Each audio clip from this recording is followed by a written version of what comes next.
Britain, Canada और Australia ने Israel को बड़ा झटका दिया है। अमेरिका और इजराइल के विरोध के बाद भी यूके, ऑस्ट्रेलिया और कनाडा ने फिलिस्तीन को एक देश की मान्यता दे दी है। जहां ऑस्ट्रेलिया और कनाडा ने यह फैसला पहले ले लिया था, तो वहीं रविवार को ब्रिटेन इस कड़ी में नया नाम बन गया है। ब्रिटिश प्रधानमंत्री कीर स्टारमर ने इस बात की पुष्टि रविवार को की।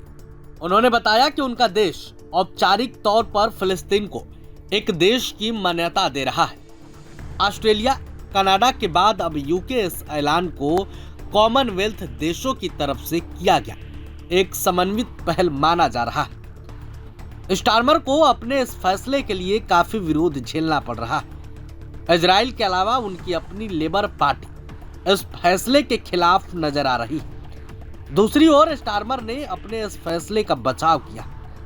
उन्होंने कहा कि उनका मकसद अपने फैसले से फिलिस्तीन और इजराइल के नागरिकों के लिए उम्मीद की कोशिशों को बहाल करना है। स्टारमर ने यह भी साफ किया है कि उनके फैसले को हमास को दिया गया अवार्ड हरगिज न समझा जाए। ब्रिटिश पीएम ने इस बात पर जोर दिया कि फिलिस्तीन जनता के भविष्य के शासन में हमास की कोई भूमिका नहीं है। स्टारमर की तरफ से घोषणा का काफी लंबे समय से इंतजार हो रहा था। इस साल जुलाई में स्टारमर ने कहा था कि ब्रिटेन फिलिस्तीनी को मान्यता देगा अगर इजराइल गाजा में युद्ध विराम पर सहमत नहीं हुआ या फिर उसने संयुक्त राष्ट्र को मदद लाने की मंजूरी नहीं दी और अगर शांति की स्थापना के लिए कोई कदम नहीं उठाया। तो फिलिस्तीनी को मान्यता देने के बाद ब्रिटेन अकेला देश नहीं, 140 से ज्यादा देश पहले ही यह कदम उठा चुके हैं और इस हफ्ते संयुक्त राष्ट्र महासभा में फ्रांस समेत और भी देशों के ऐसा करने की उम्मीद है। कनाडा ने भी रविवार को अमेरिका के विरोध के बावजूद फिलिस्तीनी को देश की मान्यता दे दी। कनाडा ने भी यूके की तरफ से उम्मीद जताई है कि इससे इजराइल के साथ शांति का रास्ता खुलेगा।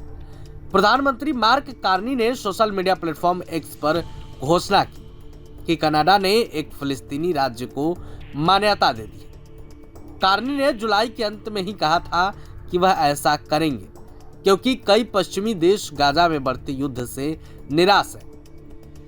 ऑस्ट्रेलिया के प्रधानमंत्री एंथोनी एल्बानीज रविवार को अपनी टीम के साथ संयुक्त राष्ट्र महासभा के लिए न्यूयॉर्क के लिए रवाना हुए। इससे पहले उन्होंने फिलिस्तीन को एक संप्रभु देश के तौर पर मान्यता दे दी। अगस्त में ही अल्बानीज ने इसका ऐलान किया था। पीएम अल्बानीज और उनके विदेश मंत्री पेनी वोंग की तरफ से एक ज्वाइंट स्टेटमेंट जारी किया गया। दोनों ने ही कहा कि ऑस्ट्रेलिया फिलिस्तीन के लोगों की अपने राज्य की वैध और लंबे समय से चल रही आकांक्षाओं को मान्यता देता है।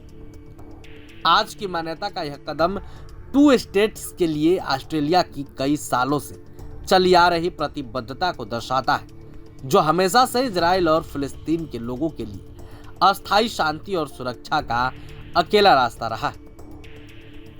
हालांकि इजराइल ने इस कदम की तीखी आलोचना की और देश के कुछ मंत्रियों ने इसे अप्रासंगिक बताते हुए खारिज कर दिया। उनका कहना है कि इससे जमीनी हकीकत नहीं बदल सकती है।